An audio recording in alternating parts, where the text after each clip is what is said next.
San Jerónimo, en el siglo IV, nos dice: la abominación de la desolación puede significar también la doctrina perversa. Huir a las montañas, de la Judea a las montañas, es huir de la letra que mata, de la legalidad propia de los judíos, que era de los fariseos, que era lo que Cristo nuestro Señor criticaba a los fariseos. Como no existe en el derecho canónico de la Iglesia del Concilio, en el derecho canónico de Juan Pablo II, no existe la posibilidad de que el hereje es hereje objetivamente, sin necesidad de ser juzgado y pierde cualquier cargo. Como esa posibilidad no existe en la Iglesia del Concilio, pues no les queda más remedio que tragar carros y carretas. ¿Quién le dice ahora a un papa que es hereje? Es la pescadilla que se muerde la cola. Aquí no hay solución posible. Es un círculo vicioso. Pues se ha eliminado el sacerdocio, se ha eliminado el sacrificio, se ha abatido la verdad y se ha entronizado el error. Se ha puesto el error en el lugar santo, que es el lugar que no le corresponde, el lugar de la verdad. Luego, lo que tenemos hoy en día no es un opositor al papa, sino una usurpación de la cátedra de Pedro, haciéndose pasar por papa. 39 años duró el cisma de Occidente, 70 el cautiverio de Babilonia, y Cristo nos dice que la tribulación será tan terrible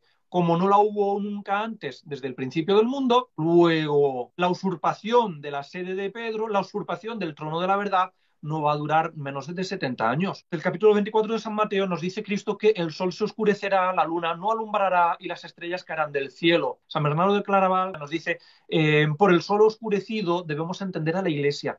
La Iglesia que es eclipsada. La Iglesia no puede oscurecerse como tal, porque es la esposa inmaculada de Cristo. Nos dice San Bernardo de Claraval: la luna es la sociedad civil. Pues cuando la sociedad civil acepta y refleja la doctrina de la Iglesia Católica, la luz de Cristo actúa como la luna, iluminando al mundo. Ahora bien, cuando hay algo que eclipsa el sol y la luz de la Iglesia, la luz del sol, no llega a la luna, entonces la luna se oscurece al no recibir la luz de la Iglesia. Ahora aparecen y afloran todas las pasiones y todos los instintos más bajos y peores en la sociedad, que es lo que nos está ocurriendo a día de hoy.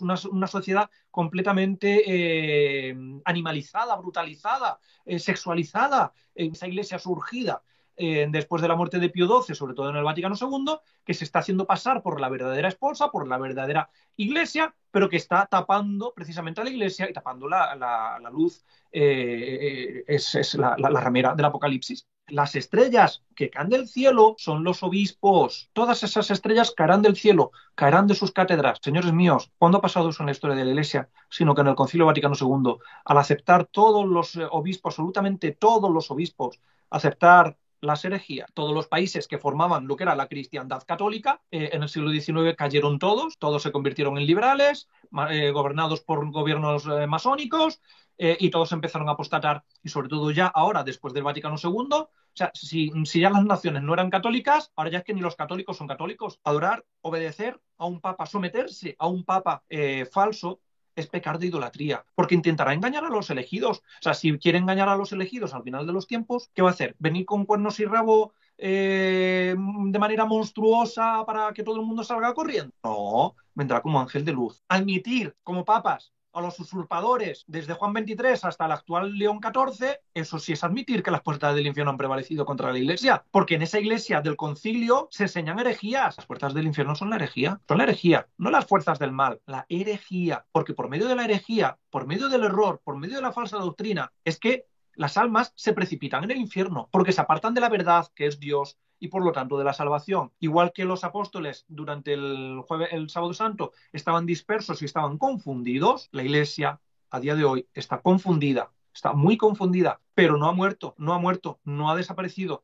Estamos en el sábado santo de la Iglesia está en el sepulcro. Esto es visible en el sepulcro. De igual manera, la Iglesia es visible en el sepulcro, solamente tenemos que correr la losa y acercarnos a ella y verla. Detrás de ese obstáculo, el sol, la Iglesia, sigue brillando, pura, limpia, santa, inmaculada, sin ningún tipo de mancha, sin ningún tipo de herejía.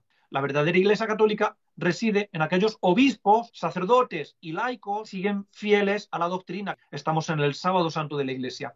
La Iglesia está en el sepulcro. Tenemos que ir al sepulcro si queremos verla. Tenemos que mirar o bordear aquello que eclipsa la Iglesia. Pero la Iglesia sigue siendo visible. La Iglesia no ha perdido la visibilidad y sigue siendo visible en los miembros de la Iglesia, en aquellos que son fieles a la Iglesia, fieles a la doctrina. Como nos dice nuestro Señor en el Apocalipsis, tenemos que hacer lo que Él nos dijo y obedecerle. Salid de ella, pueblo mío. sal de ahí para no hacerte cómplice de los crímenes, de los asesinos y criminales que han entrado en la estructura. Salid de ella, pueblo mío.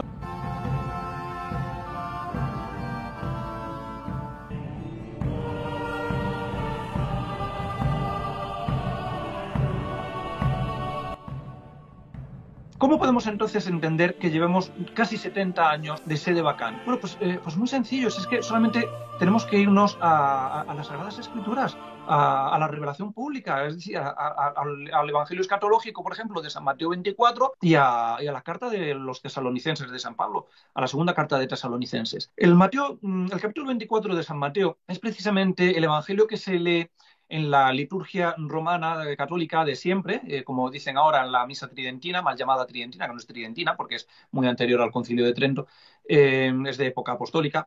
Bueno, pues en la misa de siempre, el último domingo del año se llama el domingo 24 después de Pentecostés. Bueno, pues si nos vamos al domingo 24 después de Pentecostés, ahí veremos que se lee en la misa precisamente el Evangelio del capítulo 24 de San Mateo, el Evangelio escatológico, donde Cristo nos habla del final de los tiempos y nos da las señales que precederán al final de los tiempos. Entonces, Cristo nuestro Señor es muy claro cuando nos dice además que cuando veamos todas estas cosas, tenemos que actuar, pues, bueno, como cuando vemos a la higuera que le brotan las ramas, las hojas y demás, sabemos que el verano está cerca. Bueno, pues cuando veáis todas estas cosas, sabed que se acerca el final, se acerca vuestra liberación. ¿Y cuáles son los signos que da? Ojo, no quiero ser ni mucho menos apocalíptico a lo Hollywood, ni como son ni ser apocalíptico sensacionalista, como son pues los protestantes, testigos de Jehová y todos estos que creen en una especie de apocalipsis, pues eso, muy cinematográfico, ¿no? Muy hollywoodiense. No, pero tampoco podemos cerrar los ojos ante las evidencias. Cristo nuestro Señor nos avisó. ¿Cuánto tiempo dure o cuándo llegará el fin del mundo, de los tiempos? No lo sabemos. Solamente Cristo sabe cuándo, Dios sabe cuándo será el día y la hora. Pero Cristo sí que nos da unos signos para que entendamos cuándo se acerca ese momento. Y en esos signos, de alguna manera, se nos está prediciendo precisamente la sede vacante prolongada o la sede usurpada, mejor. En el versículo 14 del capítulo 24 nos dice que antes de llegar el final de los tiempos, primero el Evangelio será predicado a todo el mundo. Se predicará el Evangelio del reino en todo el mundo, en testimonio para todas las naciones, y entonces vendrá el fin. Esto ya se ha dado. En el siglo XIX todo el mundo había oído hablar ya de Cristo, porque en el siglo XIX la Iglesia había llegado ya a los 5 continentes. Y en el siglo XX, a mediados del siglo XX, estaba ya más que de sobra en los 5 continentes. En el versículo siguiente, en el versículo 15, nos dice que cuando veáis la abominación desoladora predicha por el profeta Daniel estar en el lugar santo, bien, Mateo 24, 15 nos dice estar en el lugar santo. Marcos capítulo 13, versículo 14 nos dice estar en el lugar que no debiera. Por lo tanto, la abominación de la desolación estará en el lugar santo, que es el lugar que no le corresponde, el lugar en el que no debiera estar. Eso es lo que nos está enseñando Cristo. ¿Qué es la abominación de la desolación profetizada por el profeta Daniel? Nos vamos a las profecías de Daniel, capítulo 9, 12 y demás, y vemos que él nos habla de la abominación de la desolación, que entra en el templo santo de Jerusalén, que abate la verdad, que elimina el sacrificio perpetuo, y que entroniza ahí el error, básicamente, ¿no? Esto fue lo que ocurrió, por ejemplo, en tiempo de Antíoco Epifanes, cuando efectivamente introdujo una imagen de Júpiter. Se abolió el sacrificio al Dios revelado, es decir, se abate la verdad, porque el templo del Antiguo Testamento como templo de Dios es templo de la verdad, se abate la verdad, se entroniza el error, la abominación de la desolación, que es el error, porque una imagen de un ídolo, o sea, un ídolo de un dios falso, una imagen de un dios falso, es una imagen que representa a la falsedad, que representa al error. Pues se introdujo el error y se eliminó el sacrificio perpetuo. Cristo, en el capítulo 24 de San Mateo, lo que está respondiéndole a los apóstoles cuando dice, se queja, ¿no?, de lo que le va a venir a Jerusalén. Entonces los apóstoles salen de la destrucción que va a venir a Jerusalén, los apóstoles salen del templo y le enseñan, miran el templo y dicen a Cristo, mira qué obra tan hermosa, ¿no? Y entonces nuestro Señor le dice, bien, pues no quedará piedra sobre piedra, y entonces luego le preguntan, bueno, dinos cuándo llegará el momento, cuándo será, cómo, y aquí es cuando Cristo le da estas señales que tienen una doble interpretación. Porque por un lado, él está hablando del final de Jerusalén, de la Jerusalén terrestre, con la destrucción de Jerusalén en tiempo del emperador Tito, y por otro lado nos está hablando también del Antiguo Testamento. Las profecías normalmente tienen varias interpretaciones, y aquí lo que tenemos que ver es que lo que ocurrió con Daniel y lo que ocurrió en el templo de Jerusalén en tiempo de Tito, de alguna forma son imágenes de lo que ocurrirá al final de los tiempos. Por eso Cristo une lo que va a ocurrir con en la Jerusalén terrestre con lo que ocurrirá en la Jerusalén celestial o en la iglesia al final de los tiempos. Pues todo esto nos tiene que servir para darnos cuenta de qué es lo que ocurre y qué es lo que ocurrirá. ¿Qué es lo que ocurrió, por ejemplo, con la destrucción del templo de Jerusalén en tiempo de Tito? Que efectivamente no quedó piedra sobre piedra y toda Jerusalén fue arrasada y el templo fue arrasado. Antes de eso se introdujo también el error, porque se introdujo la imagen de César, del César en el templo, y se le empezó a rendir culto al César y se eliminó el sacrificio perpetuo revelado por Dios a Moisés. Bueno, ya no había sacrificio porque después de la muerte de Cristo ya no había sacrificio perpetuo, pero dejan de ofrecerse los sacrificios del Antiguo Testamento porque se introduce una imagen del emperador, del César, y luego se destruye el templo. Pues eso es lo que ocurrirá al final de los tiempos. O sea, al final de los tiempos, cuando nos habla Cristo, cuando veáis la abominación de la desolación del profeta Daniel, el profeta Daniel nos habla del templo, pero claro, el templo del que nos está hablando en ese momento, refiriéndose al templo de Jerusalén, es una imagen del verdadero y único templo de Dios, que es la Iglesia Católica. Porque así como en el Antiguo Testamento solo se podía rendir culto a Dios y se podían ofrecer sacrificios en un único templo, que era el templo de Jerusalén, después de la venida de Cristo, cuando Él crea la Iglesia, funda la Iglesia, solamente se pueden ofrecer sacrificios gratos a Dios en un único templo, que es el cuerpo de Cristo, que es la Iglesia Católica. Porque la Iglesia Católica no tiene un templo como tal de factura humana, como era el templo del Antiguo Testamento, que era un templo, el templo de Salomón, que era un templo hecho de mármol y oro, básicamente. Sino que el templo del Nuevo Testamento es la Iglesia Católica, no tiene templo como tal. O sea, las iglesias son al fin y al cabo, como se decía en los primeros siglos de la historia de la Iglesia, domus ecclesiae, casas de la Iglesia, para recibir a los cristianos, para poder ofrecer el sacrificio y el culto grato a Dios. Pero el verdadero templo es la Iglesia Católica. Cristo le dice precisamente a los apóstoles, destruiréis, o a los judíos, destruiréis este templo y yo lo reconstruiré en 3 días.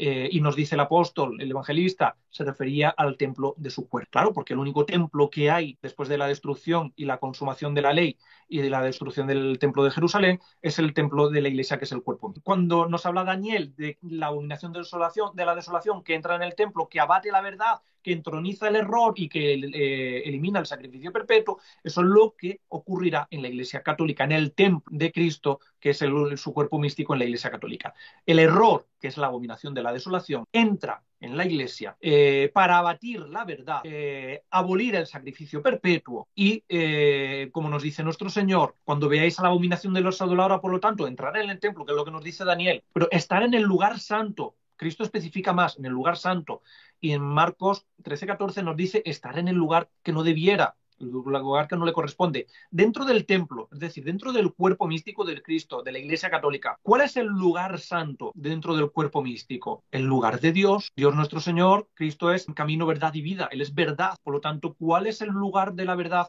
¿Cuál es el lugar de Dios dentro del cuerpo místico de Cristo? ¿Cuál es el trono de la verdad, el trono de Dios en la tierra? La cátedra de Pedro, desde donde se enseña la verdad de manera infalible e intimible. Entonces, cuando Cristo nos dice que la abominación de la desolación estará en el lugar santo, que es el lugar que no le corresponde, claro, es que al error, al que no le corresponde, es el lugar de la verdad.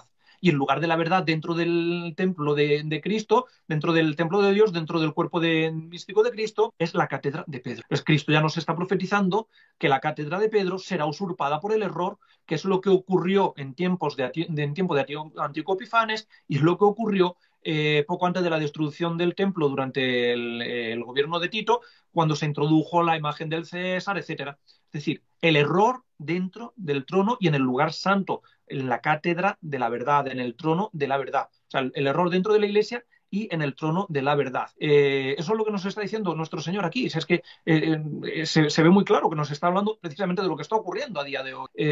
Luego continúa diciendo, los que moran en Judea huyan a los montes. Es decir, cuando veáis esto, a la abominación de la desolación en el lugar santo, que es el lugar que no le corresponde, los que moran en Judea huyan a los montes. Bien, la liturgia se recoge en el misal, en el breviario romano, la liturgia de la Iglesia Católica, ¿no? Está recogida en varios libros. El misal, el breviario, el ritual, el pontifical de los obispos y el ceremonial romano, el ceremonial romanum, que son las ceremonias propias de. Ahí es donde está contenida la liturgia.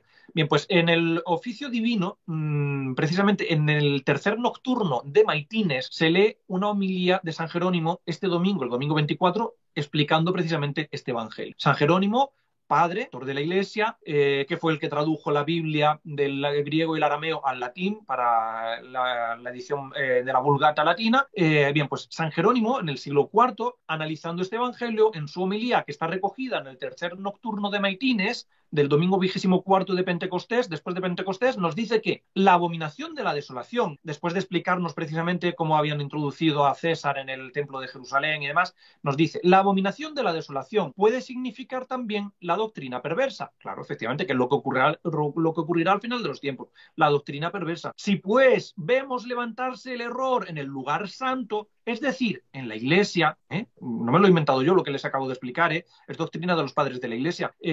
Si pues vemos levantarse el error en el lugar santo, es decir, en la Iglesia, y presentarse como una doctrina divina, claro, como una doctrina que debe ser creída y que además es creída y abrazada por todo, como pasa ahora con el ecumenismo y con todas las falsas doctrinas del Vaticano II. Y presentarse como una doctrina divina, debemos huir de la Judea a las montañas. Esto es, ojo, porque aquí a día de hoy hay muchas personas que están confundidas con esta interpretación, que la interpretan como los protestantes, a manera sensacionalista. Y hay muchos que piensan que tienen que huir literalmente a las montañas y refugiarse en pueblos escondidos para salvarse de ahí de no sé qué catástrofes y de no sé cuántos maremotos y de no sé cuántas tonterías más que se inventan. No, vamos a ver, esto no lo ha enseñado nunca la Iglesia. Son palabras proféticas y hay que entenderlas como tal. Y aquí una autoridad de la Iglesia, el magisterio de la Iglesia, y además recogida en la liturgia de la Iglesia, en el tercer nocturno del oficio de Maitines, San Jerónimo nos dice que dejar huir de la Judea a las montañas, esto es, dejar la letra que mata y la perversidad judía, acercándonos a las colinas eternas, desde las cuales hace resplandecer Dios su luz admirable, y mantenernos sobre el techo o sobre la azotea, y sobre la azotea donde no pueden llegar los dardos inflamados del demonio. Huir a las montañas, de la Judea a las montañas, es huir de la letra que mata, de la legalidad propia de los judíos, que era de los fariseos, que era lo que Cristo nuestro Señor criticaba a los fariseos. Les llamaba hipócritas, etcétera, etcétera, porque se empeñaban en el cumplimiento de la ley, pero no iban al espíritu de la ley. Y es que la letra, nos dice San Pablo precisamente, la letra mata, el espíritu vivifica. La letra de la ley mata, el espíritu vivifica. Entonces, huir de la Judea a las montañas es abandonar la letra que mata de la legalidad para refugiarse en los montes, en las colinas eternas, es decir, en los montes de la fe. La montaña, el monte, siempre ha sido símbolo de la fe. ¿Por qué? Porque el monte, por oposición al valle, el valle nos hunde, nos mantiene pegados a la tierra. La montaña, sin embargo, nos eleva y nos acerca al cielo, nos acerca a Dios. Por eso normalmente en todas las religiones, incluso los templos, altares y demás, se edificaban siempre en montañas o en montes. Y en la religión revelada, en el Antiguo Testamento, y vemos que efectivamente las montañas tienen mucha importancia. Dios le pide a Abraham que sacrifique a su hijo Isaac en el monte Moria, que luego será el monte del templo de Jerusalén, precisamente. Vemos el monte Sión, vemos el monte de los Olivos, del Getsemaní, vemos el monte de la Transfiguración, vemos el monte Tabor, vemos el monte de la enseñanza de las bienaventuranzas, vemos, es decir, las montañas, el monte siempre representa la fe, las colinas eternas que nos acercan a Dios. Pero debemos abandonar la legalidad que mata para refugiarnos verdaderamente en la fe. Que es lo que está pasando precisamente hoy en día. Después de que, tras la muerte de su santidad Pío XII, los que han venido son herejes todos y no son papas, ahora, hoy más que nunca, se defiende que el papa es el papa. Y como el papa es el papa, pues todo lo que el papa dice, como se diga, como se suele decir, pues va a misa. Y no se le puede discutir nada y hay que aceptarlo todo, y aún incluso hay que justificar sus errores dogmáticos, los errores, perdón, al enseñar la verdad, sus herejías, se justifican todas, porque, bueno, pues como no las ha dicho en Magisterio Extraordinario, no, mire usted, aquí lo que estamos haciendo entonces es absolutizar al Papa, divinizar al Papa, lo estamos poniendo a la par de Dios. O sea, mientras que la Iglesia siempre nos ha enseñado que al Papa hay que obedecerle, sí, el Papa es el Papa, el Papa es el Papa, mientras el Papa sea el Papa, claro, es decir, mientras el Papa cumpla con la finalidad que le es propia, mientras el Papa enseñe la verdad, mientras el Papa confirme en la fe, o sea, mientras haga eso, por muy reprobo que sea, hay que obedecerle, y el Papa es el Papa, y le toca hacer caso y tengo que creer lo que me dice, porque el Papa es infalible enseñando la verdad. Ahora, si me está enseñando el error, entonces el Papa ya no es el Papa. Sin embargo, ahora nos dicen que hay que aceptarlo todo porque el Papa es el Papa y nadie le puede toser. Y como el Papa no puede ser juzgado por nadie, nadie puede decir que un Papa es hereje, pero ¿quién ha dicho eso? ¿Quién ha dicho eso? Me vuelvo a los textos que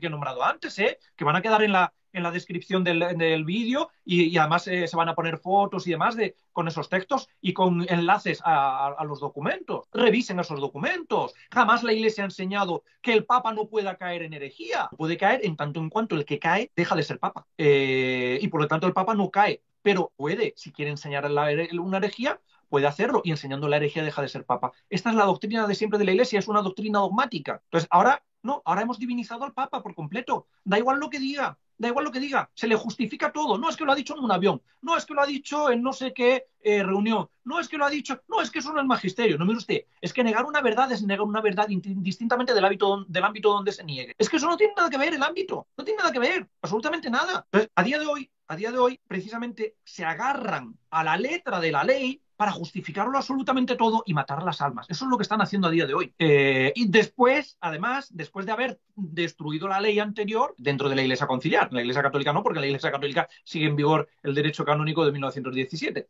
pero en la Iglesia conciliar destruyeron el derecho de 1917, eliminaron figuras de derecho divino como es la renuncia tácita por caída, por falta de la fe, y ahora, claro, como ellos no tienen esa posibilidad, o sea, como no existe en el derecho canónico de la Iglesia del concilio, en el derecho canónico de Juan Pablo II, no existe la posibilidad de que el hereje es hereje objetivamente sin necesidad de ser juzgado y pierde cualquier cargo. Como esa posibilidad no existe en la Iglesia del concilio, pues no les queda más remedio que tragar carros y carretas. Están atados de pies y manos y tienen que aceptarlo todo. ¿Por qué? Porque se agarran a la ley, están ahogados por la ley y por la letra de la ley, por esa letra de la ley nueva que se han dado ellos a sí mismos y que están matando a miles de millones de almas. Porque claro, con la ley que hay actualmente es imposible aceptar que un papa pueda ser juzgado o pueda ser perder el papado por enseñar algo contrario a la fe. Claro, porque como el papa es instancia suprema y los herejes solamente pueden ser depuestos por la Iglesia después de un previo juicio,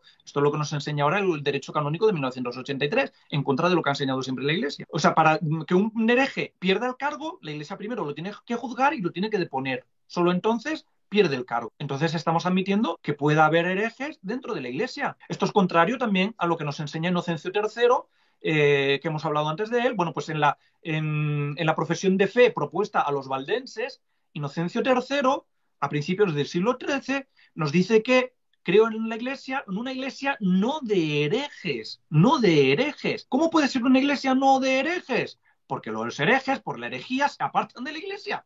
Es que es muy lógico. El hereje cae de la iglesia, se separa de la iglesia, cae de sus cargos, lo pierde todo. El que está fuera de la iglesia no puede gobernar a las almas dentro de la iglesia, lo pierde todo, se sale de la iglesia por su propio pie. Por eso la iglesia es una iglesia no de herejes. Sin embargo, después del Vaticano II y con el derecho canónico de 1983 de Juan Pablo II, se cree en una iglesia que puede ser de herejes, porque el hereje perderá el oficio después de ser juzgado por la autoridad eclesiástica. Es decir, mientras el hereje comete la herejía, es juzgado, no es juzgado, es declarado culpable y es depuesto de su cargo durante un tiempo X, en la Iglesia está habiendo herejes. Esto es imposible, impensable. Por eso nos han enseñado siempre en el decreto de Graciano, Inocencio III, Paulo IV, el derecho de canónico, y nos enseñan que no, que los herejes caen de sus cargos y también del papado. Incluso el papa, por pecar contra la fe, puede ser juzgado. ¿Por qué? Porque deja de ser papa. Si es que es así de sencillo. Es así de sencillo. Sin embargo, a día de hoy no. A día de hoy no.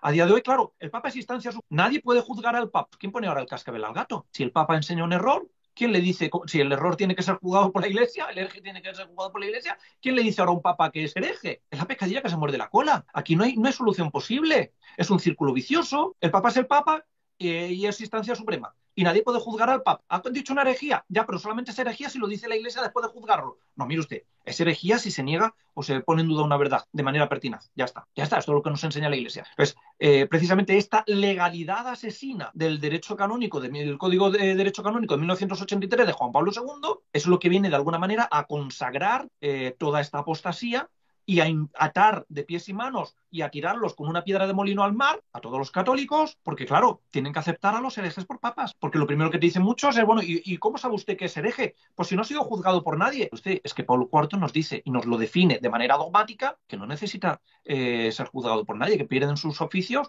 sin necesidad de instrucción de hecho o de derecho. Y es que esto es lo que nos ha enseñado siempre la Iglesia. Siempre, siempre, siempre. Pues claro, aquí vemos efectivamente que huir de las montañas de la Judea a los montes, como nos dice San Jerónimo, es huir de la legalidad asesina, de la letra que mata, para refugiarse en los montes santos, en los montes de la fe, en las colinas eternas. Esa es la interpretación que ha enseñado siempre la Iglesia y que además nos la recuerda muy sabiamente como madre buena y maestra, madre amorosa y maestra buena que es, nos lo enseña muy sabiamente todos los años, nos pone la homilía de San Jerónimo a los que tenemos que recitar el oficio divino para que la tengamos presente todos los años y sepamos a qué se refiere nuestro Señor cuando nos habla de huir de la Judea a los montes y cuando nos habla de la abominación de la desolación. Vuelvo a decir, levantarse el error en el lugar santo, es decir, en la Iglesia y presentarse como una doctrina divina.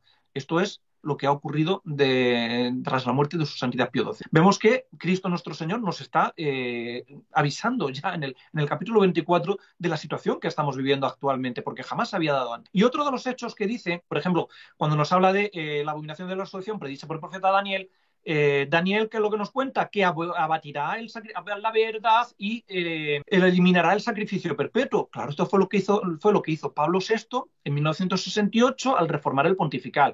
Sobre esto grabaremos un vídeo o varios vídeos más adelante para explicarlo detenidamente y con toda clase de detalles, pero el pontifical de 1968 de Pablo VI es un pontifical que es nulo, eliminó la transmisión de la sucesión apostólica, eliminó la transmisión del sacerdocio en la Iglesia conciliar, porque tiene los mismos defectos que tiene el ordinal anglicano. Y León XIII nos dijo en el siglo XIX que los anglicanos no tienen sucesión apostólica por defecto en la forma y por defecto en la intención, dos defectos.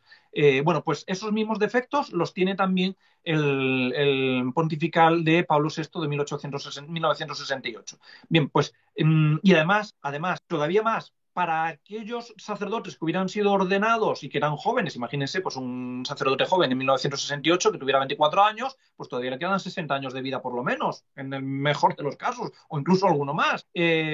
Para eliminar el sacrificio también de mano de esos sacerdotes, hicieron luego la reforma de la misa, el misal nuevo, el Novus Ordo Missae de 1969, que erradica por completo el sacrificio también.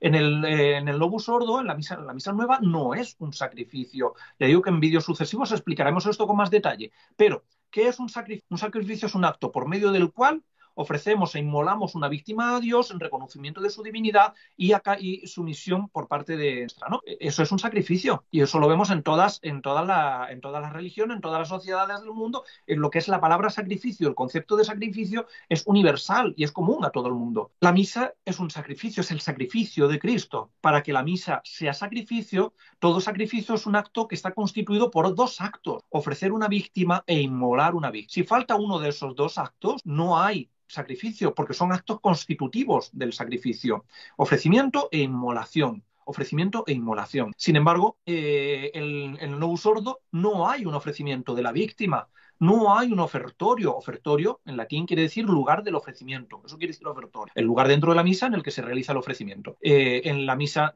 católica de siempre, el sacerdote cuando toma la hostia dice: recibe, oh Padre Santo, esta hostia inmaculada que te ofrezco, mis pecados, los de los circundantes, por los vivos y por los difuntos. Bien, se está ofreciendo la hostia inmaculada, es decir, se está ofreciendo a Jesús sacramentado. Todavía no hemos consagrado, no se ha hecho la transustanciación, pero se está ofreciendo de manera incoativa. Un acto incoativo es un acto que tiene un desarrollo, que empieza y tiene un desarrollo. Entonces, se está ofreciendo de manera incoativa, es decir, yo estoy ofreciendo ahora mismo la hostia inmaculada, estoy ofreciendo a Cristo sacramentado, aunque todavía no lo he consagrado. ¿Pero por qué? Porque al ofrecer las especies en las que luego va a estar Cristo consagrado, yo estoy ofreciendo ya de antemano a Cristo consagrado. Estoy ofreciendo el Santísimo Sacramento. No estoy ofreciendo pan, no estoy ofreciendo pan, porque si yo ofrezco pan, la víctima sería el pan, y el pan no es una víctima infinita. Estoy ofreciendo a Cristo sacramentado. Y luego cuando ofrezco el cáliz, decimos, recibe, oh Padre Santo, el cáliz de la salvación. Te ofrecemos, oh Padre Santo, el cáliz de la salvación. Es decir, estamos ofreciendo la sangre, estamos ofreciendo el cáliz ya consagrado. No lo hemos consagrado todavía, pero volvemos a decir lo mismo. El ofertorio es un acto incoativo. Estoy ofreciendo la víctima al ofrecer las especies en las que va a estar luego la víctima. Pero yo estoy ofreciendo la víctima directamente, porque si yo ofrezco vino, el vino no tiene la facultad de perdonar los pecados. Solamente lo puede hacer la sangre de Cristo, solamente lo puede hacer Cristo, por su sangre hemos sido lavados. Sin embargo, a día de hoy, en el Novus Ordo, en la misa nueva de Pablo VI, se coge la hostia, se coge el cáliz, bendito eres Señor Dios del universo por este pan y este vino, fruto de la tierra y del trabajo que te presentamos, que ofrecemos de tu generosidad, y ahora te presentamos. Él será para nosotros pan de vida y bebida de salvación. Es decir, yo no estoy ofreciendo el pan de vida y la bebida de salvación, estoy ofreciendo el pan y el vino fruto de la tierra y del trabajo, que hemos recibido de tu generosidad y que ahora te presentamos. Pero no estoy ofreciendo el Santísimo Sacramento. Aquí no hay un ofrecimiento incoativo. Además es que no hay ni siquiera un ofrecimiento, hay una acción de gracias. Bendito eres Señor Dios del universo por este pan y este vino. Es una acción de gracias, no es un acto de ofrecer una víctima expiatoria. Pues no habiendo ofrecimiento, no habiendo ofertorio, de hecho, a día de hoy, si nos vamos al principio del misal y leemos precisamente la Institutio Misali Romani, que es donde vienen todas las nociones del misal y demás, ahí vamos a ver, y si nos vamos a los misales, vamos a lo que era el ofertorio y veremos que pone presentatio donorum, presentación de dones. No es un ofrecimiento, es una presentación de dones. No es el ofertorio, el ofrecimiento de una víctima para expiatoria. Es el ofrecimiento de unos dones, del pan y del vino, fruto de la tierra y del trabajo que hemos recibido. Pero es el pan y el vino lo que ofrecemos. No ofrecemos la hostia inmaculada y el cáliz de la salvación. Ofrecen ahora el pan y el vino. Por lo tanto, al modificar el pontifical en 1968 y al modificar el misal en 1969, Pablo VI ha erradicado por completo el sacrificio también de perpetuo, es decir, la Santa Misa dentro de la Iglesia conciliar. No hay misa, da igual, yo no estoy hablando ahora aquí de abusos litúrgicos, eso es lo de menos, los abusos litúrgicos. La misa de Pablo VI, celebrada en latín, con canto gregoriano, incienso, ornamentos preciosos, cálices de oro, y en un altar de una basílica romana de espaldas, igual de nula, igual de inválida. No me estoy refiriendo a abusos litúrgicos. Eso es lo de menos. Eso es lo de menos. Eso es ya una consecuencia. Es una consecuencia de haber cambiado la fe. Pero es que la misa de Pablo VI, dicha con toda la devoción del mundo y con todo el boato del mundo y con todo el respeto a la rúbrica del mundo, es igualmente nula. Porque no hay ofrecimiento de víctima. No se ofrece el sacramento, se ofrece el pan y el vino. No se ofrece ni siquiera, se da las gracias a Dios. O sea, bendito es el Señor Dios del universo por este pan y este vino. Se está dando una acción de gracias, es una acción eucarística. Es una acción eucarística, no es un ofertorio. No es un ofertorio. Por lo tanto, no hay sacrificio en la Iglesia conciliar. Por falta de sacerdotes, porque desde 1968 en adelante ya no hay sacerdotes en la Iglesia conciliar, y por falta del carácter sacrificial y del ofrecimiento de una víctima, de Jesús sacramentado, en la misa de Pablo VI. Pues se ha eliminado el sacerdocio, se ha eliminado el sacrificio, se ha abatido la verdad y se ha entronizado el error, se ha puesto el error en el lugar santo, que es el lugar que no le corresponde, el lugar de la verdad. Están las cosas de las que Cristo nuestro Señor nos habló y con las que Él nos previno sobre estos tiempos, ya se han dado, ya están ahí, las podemos ver perfectamente. Es más, dice en el versículo 21 del capítulo 24 de San Mateo, dice que esta tribulación, que habrá una tribulación, ¿no? Después con estas cosas y demás, habrá una gran tribulación. Dice, esta tribulación será tan terrible, entonces, que no la hubo semejante desde el principio del mundo hasta ahora ni la habrá jamás. No la hubo semejante. Entonces, señores míos, ¿de qué nos extrañamos ante una sede vacante tan prolongada como 67 años y los que queden todavía? ¿De qué nos extrañamos si nuestro Señor dice que la tribulación será tan terrible que no la hubo semejante desde el principio del mundo hasta el final? No va a haber una tribulación como esa. Vamos a ver, podemos ver dos grandes tribulaciones en la historia sagrada, porque ahora nuestro Señor está hablando a los apóstoles y lógicamente se está refiriendo a la Iglesia. Las dos grandes tribulaciones son, en el Antiguo Testamento, el cautiverio de Babilonia. No la esclavitud de Egipto propiamente, porque es peor el cautiverio de Babilonia que la esclavitud de Egipto. De hecho, eso lo vemos en las Sagradas Escrituras, en todas las lamentaciones, de los salmos y escritos de los profetas y demás, lamentándose al estar en Babilonia. ¿Por qué? Porque cuando estuvieron en el cautiverio, en la esclavitud de Egipto, ellos eran un pueblo nómada.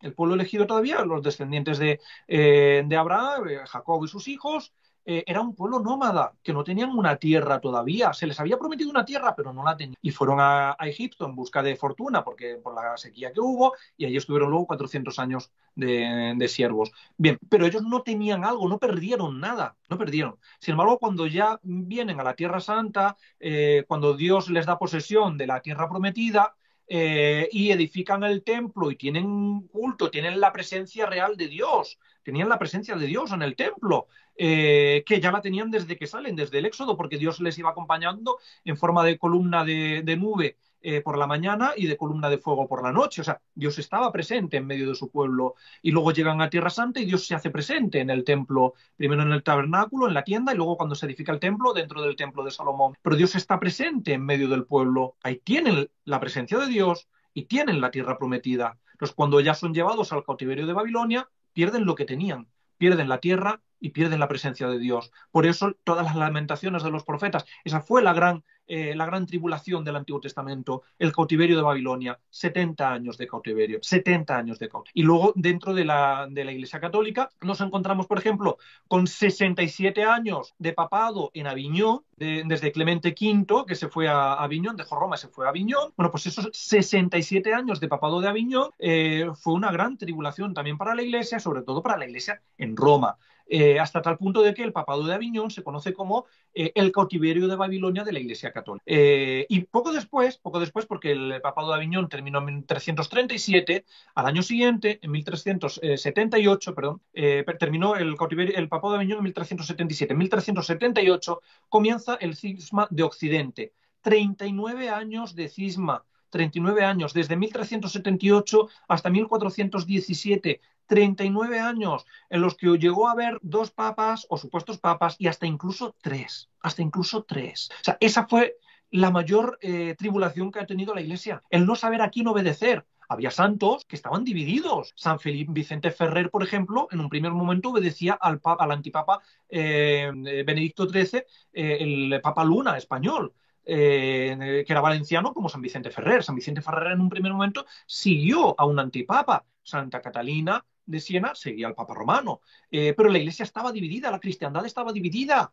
Esa es la mayor tribulación que puede haber. Sin embargo, en aquella tribulación, los tres supuestos papas, o sea, el verdadero papa y los dos antipapas, mantenían la fe. Todos mantenían la fe. Todos enseñaban lo mismo. Sin embargo, el cisma fue por cuestiones meramente canónicas, por cuestiones de validez en la elección del papa, que se impugnaron y demás, y empezaron a hacerse nuevas elecciones, y al final nos encontramos con tres supuestos papas. Bien, aquello fue una gran tribulación, sin duda. Y de hecho, San Vicente Ferrer, por ejemplo, y otros muchos santos nos dan constancia precisamente de ello, de esa gran tribulación. O sea, si esa gran tribulación, hasta el punto de que San Vicente Ferrer creía que aquello era ya el final del mundo y era la gran tribulación predicha por Cristo. O sea, si esa gran tribulación, habiendo un papa y dos antipapas, pero habiendo un papa todavía y manteniendo todos la misma fe porque todos enseñaban lo mismo, fue tomada en su tiempo por ya el final del mundo, pues ¿qué pensaría San Vicente de Ferrer si viviera los tiempos que estamos viviendo hoy en día? Porque claro, hoy en día no es que haya un papa y dos antipapas, no. Ojalá, no, es que no hay papa y encima el que parece ser papa, que es aceptado por todo el mundo, pues no es papa. O sea, lo que hay es no una vacancia de la sede petrina, sino una usurpación de la sede petrina. O sea, no tendríamos que hablar tanto de sede vacante cuanto de sede usurpada, porque verdaderamente la sede de Pedro está ocupada, que es lo que nos dijo Cristo cuando veáis la abominación de la desolación en el lugar santo, que es el lugar que no le corresponde. Es decir, el lugar santo está ocupado, pero está ocupado por a quien no le corresponde ese lugar. Eso es la usurpación.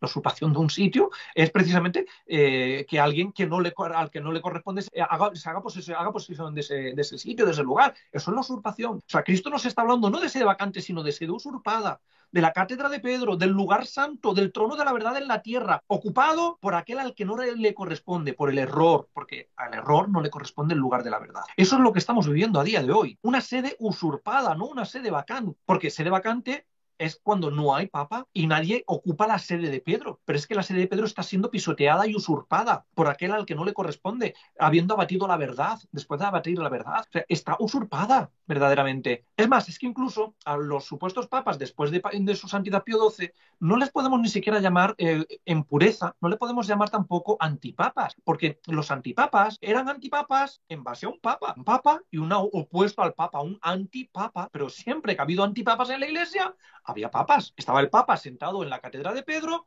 y luego estaba el antipapa, pero el antipapa no estaba nunca en la cátedra de Pedro, porque la cátedra de Pedro estaba ocupada legítimamente por un papa. O sea, el antipapa es el opositor al papa. Sin embargo, lo que tenemos hoy en día no es un opositor al papa, sino una usurpación de la cátedra de Pedro, haciéndose pasar por papa.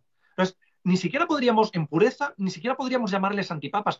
Su nombre propio es usurpadores. Usurpadores. Son usurpadores de la cátedra de Pedro. Son usurpadores. Son herejes. No les corresponde estar donde están porque están enseñando el error continuamente. Eso es lo que tenemos hoy en día. Una usurpación de la cátedra de Pedro. Si el cautiverio de Babilonia duró 70 años y fue una gran tribulación dentro de la historia sagrada y por el pueblo elegido, y el cisma de Occidente duró 39 años, sumando los 67 anteriores del papado de Aviñón, que bueno, había papa, pero fue una tribulación también menor que la del cisma, pero fue una tribulación, pues estamos hablando de 67 y 39, pues 106 años. Pero bueno, 39 años de cisma de Occidente, que es la verdadera gran tribulación de la Iglesia Católica. 39 años hasta el día de hoy, ¿no? 39 años. Si 39 años duró el cisma de Occidente y 70 el cautiverio de Babilonia, y Cristo nos dice que en el versículo 21 de Mateo 24 nos dice que la tribulación será tan terrible como no la hubo nunca antes desde el principio del mundo, luego la usurpación de la sede de Pedro, la usurpación del trono de la verdad,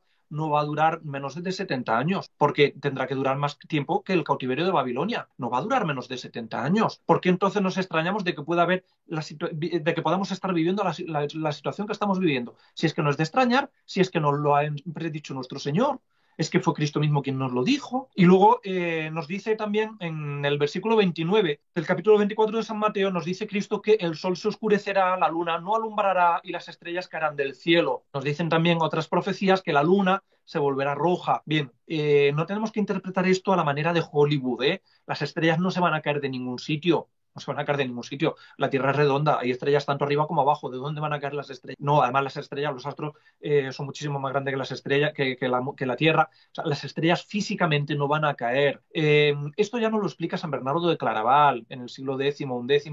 San Bernardo de Claraval, que nos habla precisamente nos explica precisamente esta profecía, nos dice, por el sol oscurecido debemos entender a la Iglesia.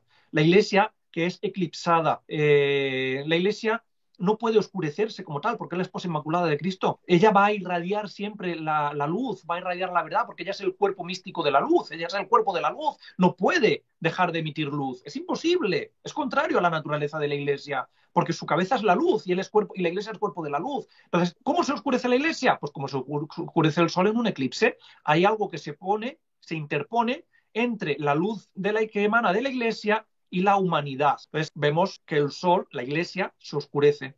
Ahora bien, la Iglesia sigue emitiendo luz y brillando de la misma manera que el sol no deja de brillar más allá del objeto que oscurece y proyecta su sombra en el mundo. Entonces la Iglesia sigue brillando. Lo que pasa es que está siendo opacada, eclipsada, pero sigue brillando. El sol se oscurecerá, es la Iglesia, por lo tanto, eclipsada. Las estrellas caerán del cielo, perdón, la luna no alumbrará, y otros no dicen se volverá roja como la sangre. Nos dice San Bernardo de Claraval, la luna es la sociedad civil, el imperio, dice en su momento, ¿no?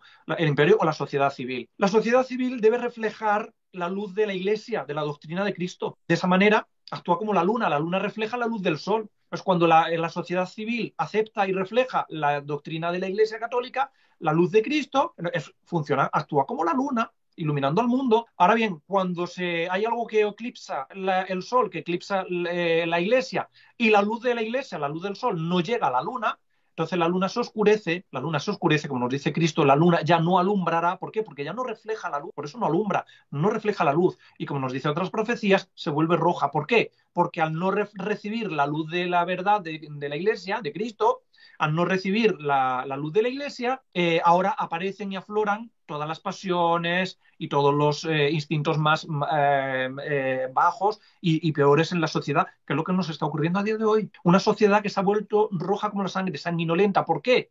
Porque se ha olvidado, no recibe ya la luz de la Iglesia, y al no recibir la luz de la Iglesia afloran todas las pasiones. Y así estamos como estamos, que si yo en vez de ser Paco me quiero llamar ahora Maruja, pues, y ser Maruja, pues soy Maruja. Y al final hemos cambiado absolutamente todo y están aflorando todas las pasiones y todos los instintos más bajos. Una sociedad completamente animalizada, brutalizada, sexualizada.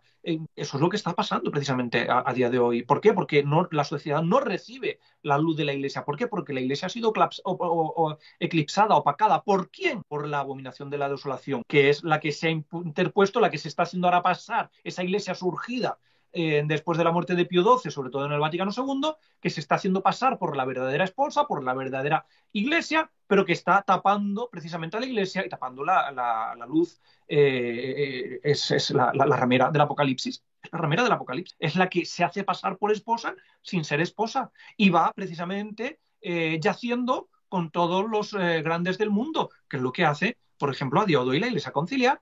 No busca, no enseña la verdad, sino que, como decía Juan Pablo II, siendo arzobispo de Cracovia, buscan en común con el mundo. ¿Pero qué se puede buscar en común con quien es enemigo esencial de la Iglesia?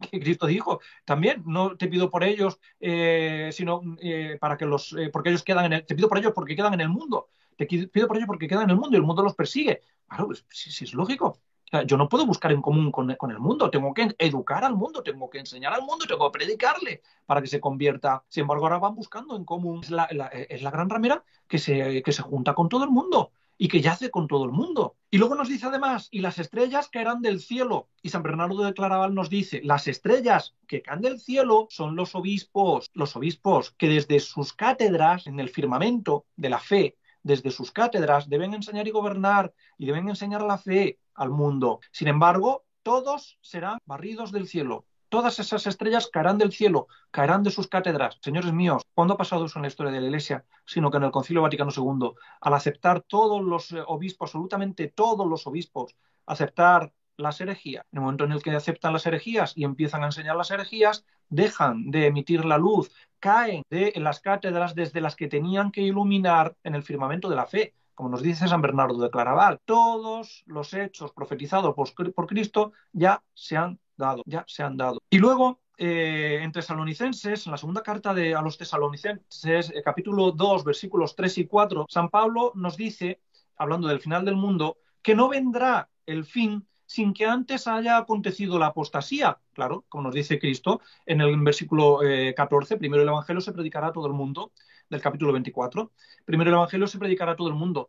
Es decir, la apostasía es renegar de la fe. No se puede renegar de algo que no se ha recibido. Entonces, primero, para que exista la apostasía general, primero tiene que enseñarse la fe a todo el mundo. Y todo el mundo renegar de la fe, que es lo que pasó precisamente, sobre todo ya del siglo XIX en adelante y a día de hoy. Todos los países que formaban lo que era la cristiandad católica, en el siglo XIX cayeron todos se convirtieron en liberales, gobernados por gobiernos masónicos, y todos empezaron a apostatar. Y sobre todo ya ahora, después del Vaticano II, o sea, si ya las naciones no eran católicas, ahora ya es que ni los católicos son católicos, porque como aceptan los errores del Vaticano II, porque el Papa es el Papa, y como el Papa es el Papa y es el Papa y el Papa lo ha dicho y el Papa es el Papa y el Papa no se lo puede toser, legalidad que mata, pues ahora entonces creemos lo que nos enseña este supuesto Papa, y entonces han cambiado por completo la fe, han apostatado de la verdadera fe, ya no siguen el camino recto, han apostatado de la verdadera fe. Esta es la apostasía general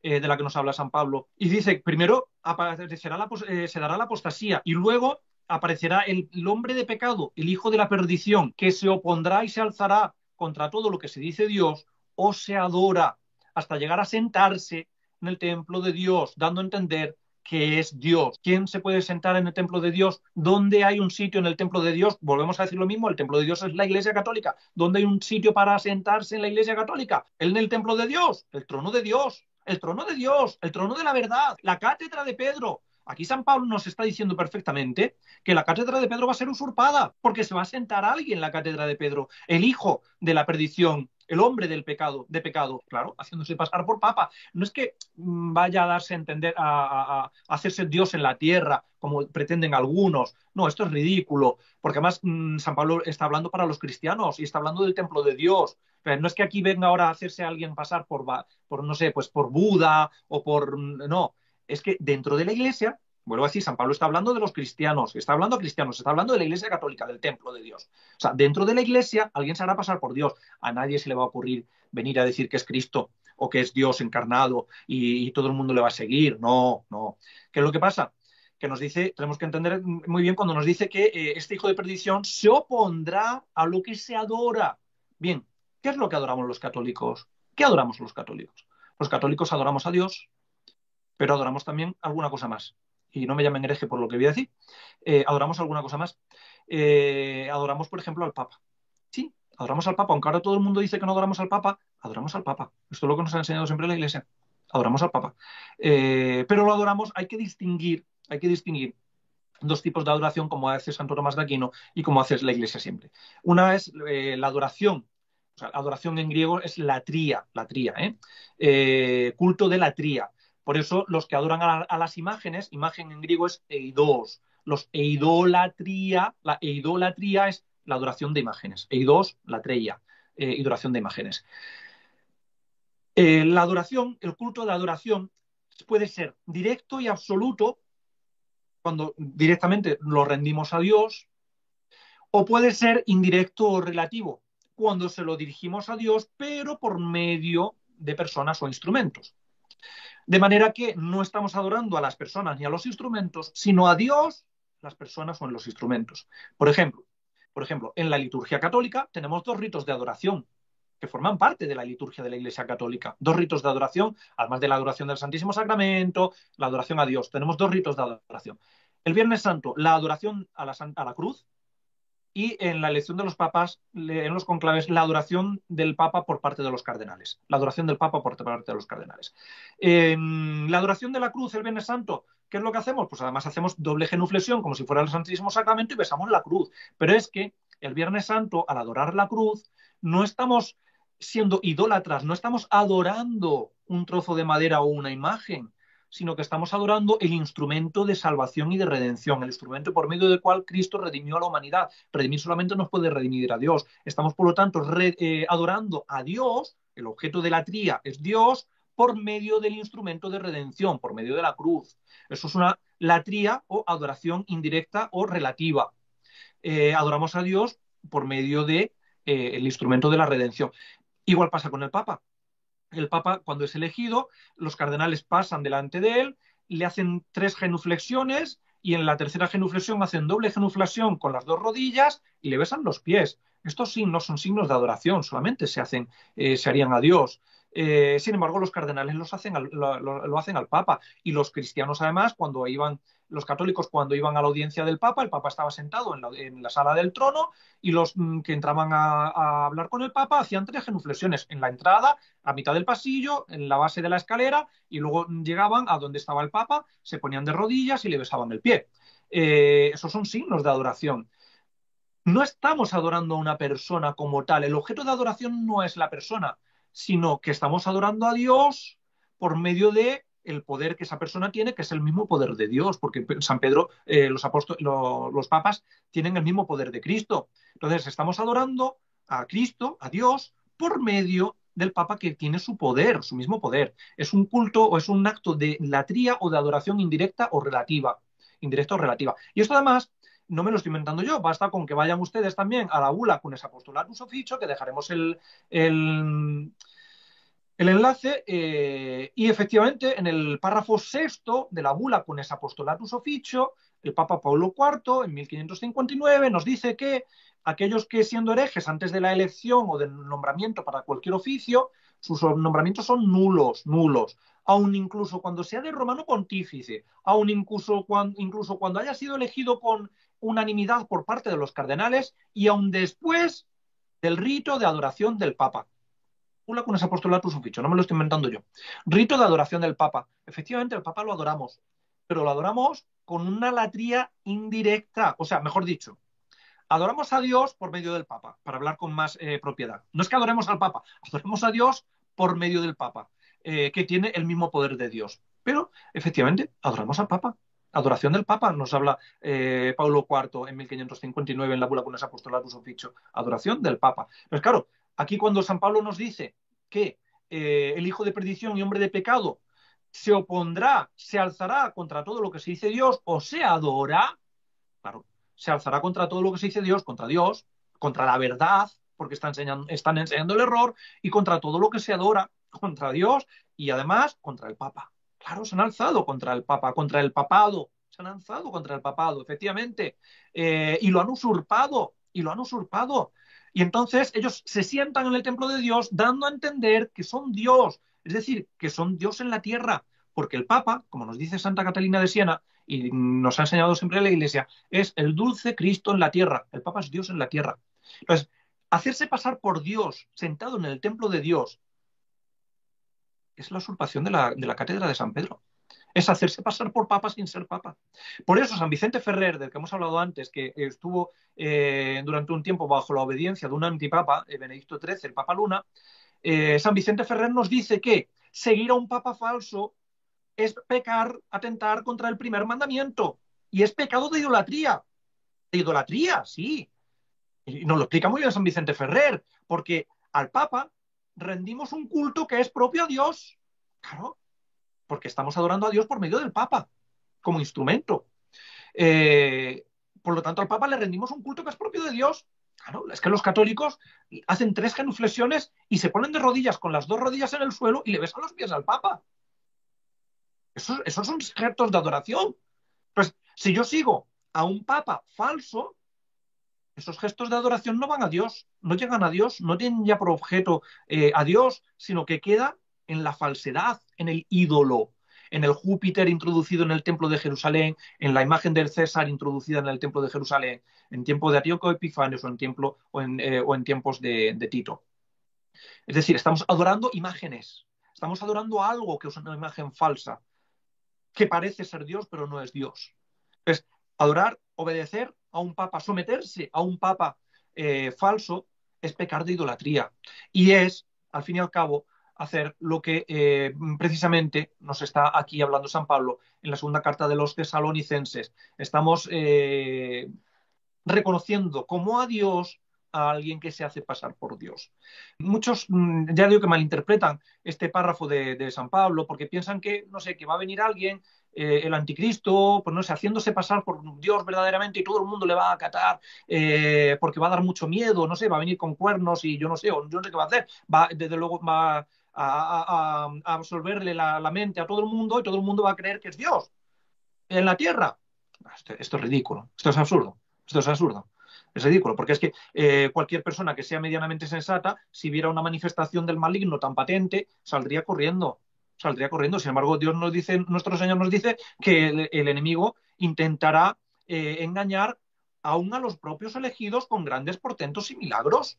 Porque intentará engañar a los elegidos. O sea, si quiere engañar a los elegidos al final de los tiempos, ¿qué va a hacer? ¿Venir con cuernos y rabo de manera monstruosa para que todo el mundo salga corriendo?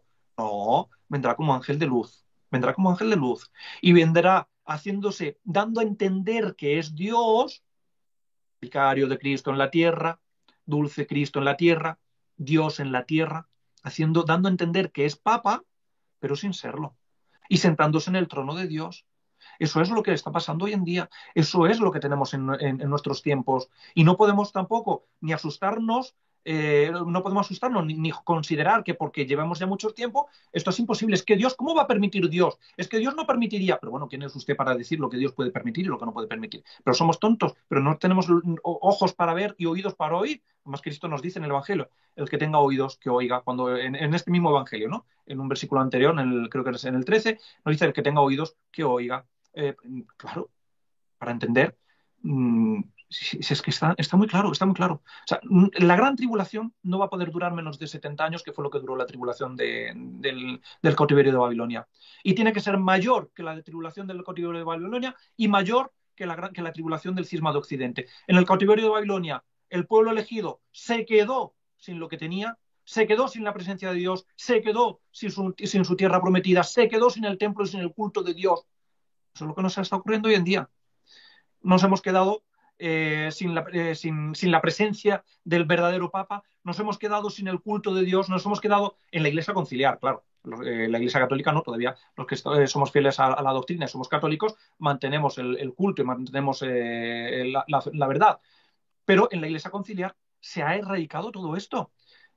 Y luego tenemos la grandísima confusión de no saber quién es Papa, que era lo que pasaba en el Cisma de Occidente, que fue la gran tribulación hasta el momento actual, fue la mayor tribulación que tuvo la Iglesia, no saber quién era el Papa. O sea, la cristiandad dividida en 3 obediencias, no saber quién era verdaderamente el Papa. Aquello fue un caos tremendo, fue un caos tremendo. O sea, pues mayor caos que no saber quién es el verdadero Papa, habiendo un Papa y 2 antipapas, es que no haya Papa. Y que lo único que se vea sea el usurpador. No un antipapa, sino el usurpador de la cátedra de Pedro.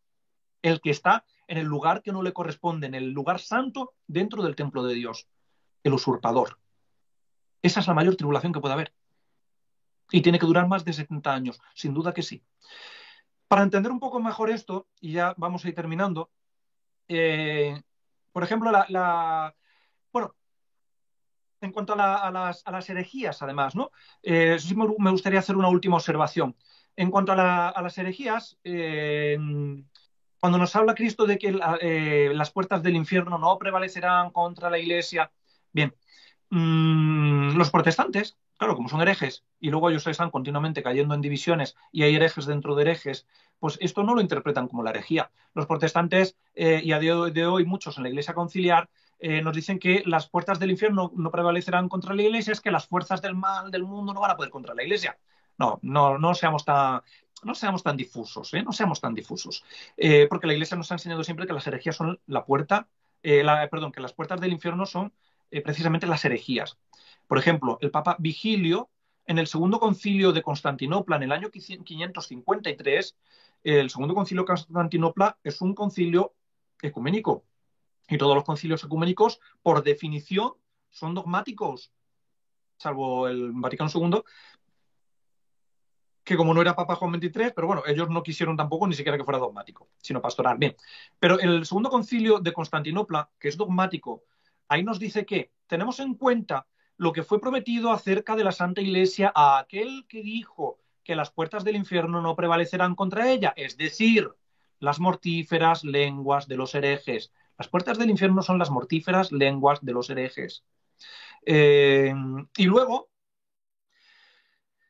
el Papa San León IX, 500 años después, en 1053, en una carta, en la carta Interra Pax Hominibus al patriarca de Constantinopla, Miguel Celulario, dice que la iglesia edificada sobre la piedra, esto es, sobre Cristo y sobre Pedro, porque en modo alguno había de ser vencida por las puertas del infierno, es decir, por las disputas de los herejes que seducen a los vanos para su ruina. La Iglesia siempre ha entendido que las puertas del infierno son las disputas de los herejes, las lenguas de los herejes, la herejía, la doctrina falsa. Entonces, aquellos que dicen, a los que defendemos que no hay papa desde 1958, que esto es imposible porque entonces las puertas del infierno habrían prevalecido, no, mire usted, es que esto es posible precisamente porque las puertas del infierno no prevalecen contra la Iglesia. Es que admitir como papas a los usurpadores desde Juan XXIII hasta el actual León XIV, eso sí es admitir que las puertas del infierno han prevalecido contra la Iglesia, porque en esa Iglesia del concilio se enseñan herejías. Inocencio III nos dice que la Iglesia es no de herejes. Profesión de fe. Aquí el Papa está comprometiendo la infalibilidad, ¿eh? Profesión de fe a los valdenses. Creo en la Iglesia que no es de herejes. Pues si en la Iglesia conciliar hay herejes, no puede ser la Iglesia católica. Y si hay herejes, entonces verdaderamente, según la doctrina de la Iglesia, segundo concilio de Constantinopla y el Papa San León IX, magisterio extraordinario de la Iglesia en un concilio dogmático y magisterio ordinario de un Papa en una carta a un patriarca, nos está diciendo que las puertas del infierno son la herejía. Son la herejía, no las fuerzas del mal, la herejía. Porque por medio de la herejía, por medio del error, por medio de la falsa doctrina, es que las almas se precipitan en el infierno porque se apartan de la verdad, que es Dios, y por lo tanto de la salvación, para encaminarse detrás del error, que es lo opuesto a Dios, y por lo tanto precipitarse para la condenación. La herejía es la puerta que nos abre, precisamente. Son las puertas que dan acceso al infierno. Son las que nos abren el acceso a la muerte eterna, a la condenación, a la perdición. Por lo tanto, que no haya papa desde 1958 no quiere decir que las puertas hayan prevalecido con la Iglesia. Al contrario, es que admitir a los usurpadores sí es admitir que las puertas han prevalecido, las puertas del infierno han prevalecido contra la Iglesia. Y ya terminaré con una última consideración. Nos dice todos los padres de la Iglesia, San Agustín y muchísimos padres más, santos, doctores, papas, cardenales, etcétera, que la Iglesia católica debe reproducir en sí misma la vida de Cristo, puesto que la Iglesia es cuerpo de Cristo, debe en el cuerpo reproducirse la vida de la cabeza. Y así nos hablan de las diferentes etapas de la Iglesia y de las diferentes etapas de la vida de Cristo. Por ejemplo, la infancia de Cristo son los 3 primeros siglos de la historia, la infancia, bueno, el nacimiento, mejor dicho, ¿sí? Los 3 primeros siglos o hasta el año 314 con la paz de Constantino, así como Cristo tuvo que huir al desierto durante la matanza además de los inocentes y demás, y tuvo que esconderse en el desierto, en Egipto. De esa misma manera, durante esos 300 años primeros, la Iglesia tuvo que huir al desierto, esconderse en medio de la matanza de sus hijos, de la matanza de los inocentes, de los mártires. Luego, Cristo vuelve a Tierra Santa, vuelve a Nazaret y allí está viviendo la vida oculta de Cristo. Es desde la paz de Constantino hasta el siglo XVI. Porque así, como nos dice además el Evangelio, después de que estuvo en el templo a los 12 años, le quedó sometido a la Santísima Virgen, Cristo quedó sometido a la Santísima Virgen y a San José, y crecía con sabiduría y en edad. La Iglesia, desde el siglo III, cuarto, desde el principio del siglo IV hasta el siglo XVI, crece en sabiduría y en edad. En sabiduría, la teología católica, precisamente, se estructura desde el siglo IV hasta el siglo XVI. Porque antes de eso estaban los escritos de los padres de la Iglesia, pero a partir ya del siglo IV es cuando la Iglesia empieza con el primer concilio dogmático y ecuménico, que es el concilio de Nicea, en el año 325, perdón, estamos en el 17º centenario precisamente del concilio de Nicea. Empieza ahí diciendo que el Hijo es consustancial al Padre, la misma sustancia, homoousios, y empieza a ir ya creando incluso palabras para explicar la fe. Ahí empieza a crecer en sabiduría, por así decirlo, hasta el siglo XVI. La máxima explosión de la sabiduría de la Iglesia, de la teología, fue sobre todo en el siglo XII en adelante, con la escolástica, Santo Tomás de Aquino, lo que es la teología escolástica y demás, ¿no? Pero ya cuando llega el siglo XVI, con el Concilio de Trento, el Concilio de Trento ha sido el mayor concilio de la historia de la Iglesia, pero el Concilio de Trento básicamente no estructura la teología, lo único que hace es defenderse de los ataques de los protestantes y decir, no, esto está mal, esto está mal, esto está mal, esto está mal. Pero fue en esos primeros siglos que acabo de decir, del siglo IV al siglo XVI, donde la Iglesia va estructurando y organizando, por así decirlo, la teología va creciendo en sabiduría y va creciendo también en edad, extendiéndose por todo el continente europeo y parte de Asia, va creciendo en edad. Luego ya a partir del siglo XVI a finales del siglo XVIII, principios del XIX, tenemos la vida pública de Cristo, la efervescencia misionera de la Iglesia. Los 3 años de predicación de Cristo corresponden a esos 3 siglos de predicación de la Iglesia a todo el mundo, porque es en esos siglos cuando la Iglesia ya llega a los 5 continentes. Con el descubrimiento de América, la Iglesia ya llega a América, llega prácticamente a toda África, a Oceanía, a lo más lejano de Asia, a las costas del Pacífico, todos los 5 continentes, a todos los 5 continentes llega ya la Iglesia desde el siglo XVI hasta el siglo XIX. Porque ya en el siglo XIX la Iglesia estaba en todos los continentes. En lo más lejano de Asia, Vietnam y todo eso se llegó en el siglo XVIII. O sea que ya en el siglo XIX la Iglesia está en todos los continentes. Pero ahí viene esa gran efervescencia misionera que corresponde a la época de la vida pública de Cristo. 1789, Revolución Francesa, la primogénita de la Iglesia, la nación primogénita, la primera nación en abrazar la fe católica, en convertirse a la fe católica, Francia, sentencia a su madre. Así como el sumo sacerdote, el primogénito de los sacerdotes en el Antiguo Testamento, unas semanas antes o una semana antes de la pasión de Cristo, dijo aquello de conviene que uno muera a favor del pueblo. Francia, la primogénita de la Iglesia, en la Revolución Francesa, sentenció a muerte a su madre, sentenció a muerte a la Iglesia. Conviene que la Iglesia muera a favor del pueblo, a favor de la democracia, a favor de la libertad, de la igualdad y de la fraternidad. Pues la suerte de la Iglesia queda echada ya en 1789. Por eso todo el siglo XIX, con la caída de todos los países que formaban lo que era la cristiandad católica, es decir, el cuerpo visible de naciones que habían nacido y surgido a partir de la ley del Evangelio, desaparece en el siglo XIX. El Imperio Español se desintegra en el siglo XIX y todo lo que es el liberalismo, fruto de la masonería, precisamente, todos los países empiezan ya a tener gobiernos liberales, masónicos, laicistas, anticlericales, que van haciéndole la vida imposible a la Iglesia. Siglo XIX corresponde ya a la pasión de Cristo, la pasión de la Iglesia. La pasión de Cristo, la pasión de la Iglesia es todo el siglo XIX, y esto nos lo han dicho los papas del siglo XIX, desde Pío IX, Gregorio XVI, cardenales como el cardenal John Newman, Henry Manning, el cardenal Villot francés, y llegamos al cardenal Eugenio Pacelli, 1938, poco antes de ser elegido papa, con el nombre de Pío XII. El cardenal Pacelli dice que en esos momentos, años 30 del siglo XX, en esos momentos la Iglesia está atravesando su particular Viernes Santo. Su particular Viernes Santo. No me lo invento yo. No me lo invento yo, no son cosas mías. Su particular Viernes Santo en los años 30 con su santidad Pío XII, efectivamente, ese Viernes Santo culminó con la muerte de Pío XII. Muerto el Papa, no habiendo ya más papas, no habiendo ya más cabezas visibles, la Iglesia ha sido sepultada, ha sido encerrada en el sepulcro. No ha muerto, porque la Iglesia no puede morir, no ha muerto, está en el sepulcro, porque tiene que estar en el sepulcro como estuvo Cristo, tiene que pasar por el Sábado Santo.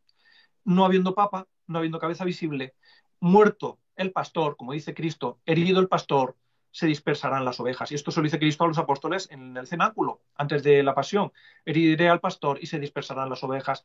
Herido el pastor, no habiendo ya papa visible, las ovejas se han dispersado, que es la situación en la que estamos a día de hoy.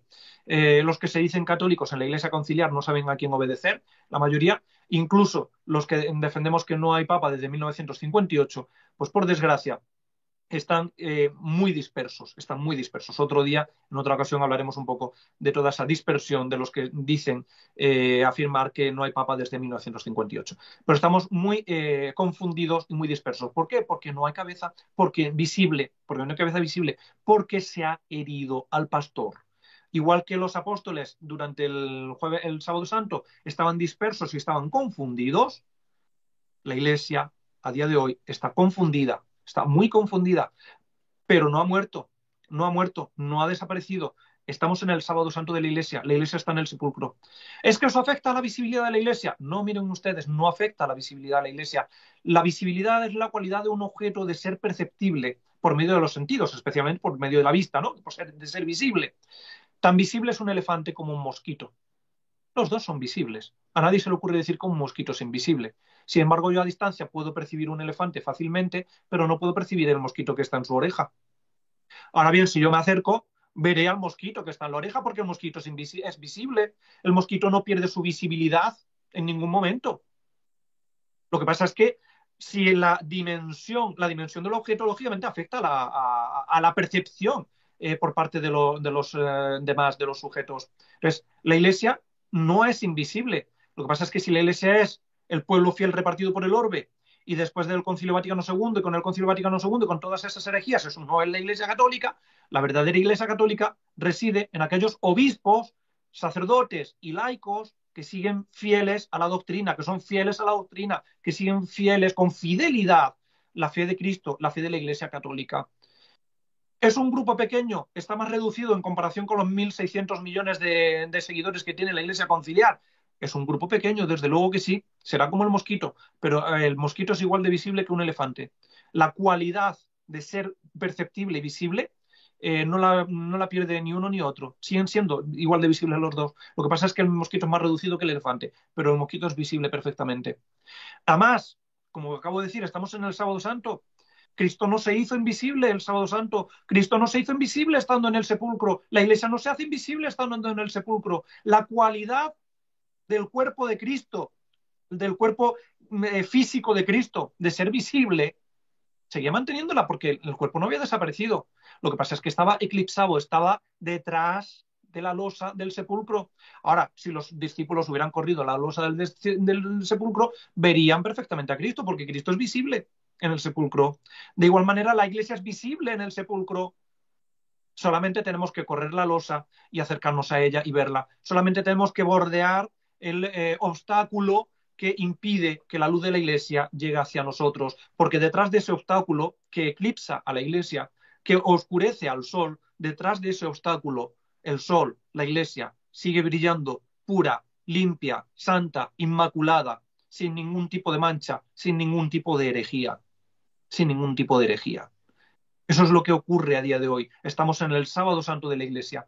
La Iglesia está en el sepulcro. Tenemos que ir al sepulcro si queremos verla. Tenemos que mirar o bordear aquello que eclipsa la Iglesia. Pero la Iglesia sigue siendo visible. La Iglesia no ha perdido la visibilidad y sigue siendo visible en los miembros de la Iglesia, en aquellos que son fieles a la Iglesia, fieles a la doctrina. Obispo, sacerdotes y papas, porque para que haya iglesia tiene que haber jerarquía, tiene que haber sacerdocio, tiene que haber las dos partes de las que hemos hablado ya, la iglesia docente y la iglesia discente. Sin iglesia docente, sin un obispo, no puede haber iglesia. Entonces, la iglesia está allí donde haya un obispo con un grupo de sacerdotes y laicos fieles a la doctrina. Uno o varios, vamos, no quiere decir que haya solo uno, sino uno o varios.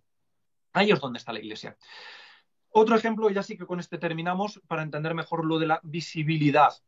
Vamos a ver, la familia Pérez López, por poner un nombre, la familia Pérez López es la que constituye Pérez, el señor Pérez y la señora López, y todos sus hijos y todos sus descendientes. Es la familia Pérez López. Yo a la familia Pérez López la voy a ver siempre en los descendientes y a los que pertenecen a esa familia. Si esa familia se edifica una casa, una mansión para vivir, una estructura visible donde resguardarse, yo no puedo confundir la casa de la familia con la familia. Yo no puedo decir que la casa es la familia, porque si luego además llegan personas ajenas a la familia que se introducen en la casa para expulsar a los miembros de la familia y quedarse con la casa,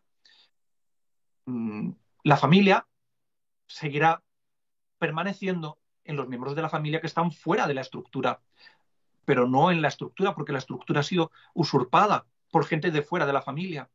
¿Dónde voy a reconocer a la familia? En los miembros de la familia Pérez López, que tienen un vínculo de sangre y que además lo voy a reconocer fácilmente por sus apellidos en el DNI, en el documento de identidad. Y si hace falta, pues le haré un análisis de sangre para ver si verdaderamente pertenecen a esa familia. Pero lo que hace que pertenezcan a la familia no es la estructura que ellos se han dado, sino el vínculo de sangre que une y que hace a esa familia. Eso es lo que pasa con la Iglesia. La Iglesia católica fundada por Cristo, Cristo fundó una iglesia con obispos y laicos. Ya está. Iglesia docente y iglesia discente. Cristo no fundó monasterios religiosos. Cristo no fundó parroquias, ni fundó arciprestazgos, ni diócesis, ni archidiócesis, ni eparquías, ni patriarcados, ni... Cristo no fundó eso. Cristo fundó una iglesia con apóstoles y con para enseñar y con fieles que eran enseñados por los apóstoles. Ya está, hasta ahí. Lo demás, esa estructura visible, esa división orgánica que se dio la iglesia para poderse gobernar mejor, es fruto ya, al fin y al cabo, de la acción de la iglesia. Esa estructura visible, esa casa con habitaciones, salones, etcétera, es la que ha sido usurpada por gente que ha venido de fuera de la familia para introducirse en la estructura, se han introducido en la estructura para echar de ella a los verdaderos y legítimos propietarios, que es la familia, y quedarse ahí. Pero la familia Pérez López no son los que están ahora en la estructura, en la casa que fue de la familia Pérez López. O sea, no son Los actuales supuestos obispos y papas de la Iglesia conciliar no son ni obispos ni papas, ni son gobernantes de la Iglesia, ni están en la Iglesia católica. Están usurpando, vuelvo a repetir una vez más usurpando la estructura visible que la Iglesia un día se construyó y se edificó para habitar, pero no han podido usurpar ni mucho menos a la familia, porque la familia es santa, pura e inmaculada. La familia ahora ya no está en esa estructura, está fuera de la estructura. Así como nos dice el Apocalipsis en el capítulo 13, la mujer huyó al desierto. La Iglesia ha tenido que huir de la estructura que se dio a sí misma y refugiarse en el desierto, porque ahora la estructura ha sido usurpada. Es más, en el capítulo, en el Apocalipsis, precisamente, nos encontramos no solamente a la mujer que huye al desierto, sino el mandato que Cristo nuestro Señor nos da. Cuando veamos todos estos crímenes de la nueva Babilonia, de esa futura Babilonia, nos dice nuestro Señor, por medio de San Juan en el Apocalipsis, salid de ella, pueblo mío, para no haceros reos de sus pecados, de sus crímenes, para no ser cómplices con sus crímenes. La familia, por lo tanto, sale de la estructura, porque la estructura ha sido usurpada por asesinos de almas, porque están enseñando el error, porque están precipitando a las almas por las puertas del infierno, por la herejía y el error, haciendo creer que se puede comulgar en estado irregular, haciendo creer que el hombre tiene una dignidad infinita natural propia del ser humano, haciendo creer que uno puede ir en contra de la naturaleza, contra la natura, y tener relaciones de varones con varones, mujeres con mujeres o cualquier otra cosa, y que no pasa nada. Están precipitando las almas al infierno por sus puertas, por la herejía, precisamente. Son asesinos. Entonces, como nos dice nuestro Señor en el Apocalipsis, tenemos que hacer lo que Él nos dijo y obedecerle. Salid de ella, pueblo mío. Salid de ella, pueblo mío. Familia, sal de esa estructura, porque esa estructura ya ha sido usurpada.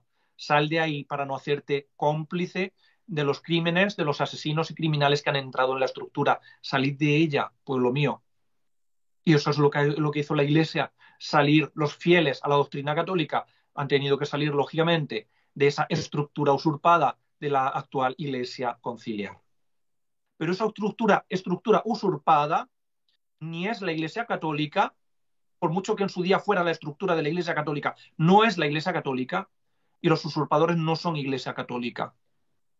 Y la Iglesia católica sigue siendo visible y perceptible en los miembros de la familia, que tienen ese vínculo de sangre, pero no en la estructura, no en la casa, no en ese organigrama que todo el mundo hemos conocido hasta 1958. Con esta última reflexión, por lo tanto, acabamos el vídeo de hoy. Espero que hayan tenido paciencia para oírlo todo y en siguientes vídeos pues hablaremos de cosas que quedan pendientes, hablaremos también, especificaremos la nulidad de, como hemos dicho, del pontifical de Pablo VI, de la misa nueva, etcétera, etcétera. Pero efectivamente, a día de hoy estamos ante la sede usurpada, no sede vacante, sino sede usurpada, estamos ante la sede usurpada, vamos ya por el séptimo usurpador, con León XIV, son todos herejes y los herejes no pueden gobernar la Iglesia. Que Dios les guarde y hasta el próximo vídeo.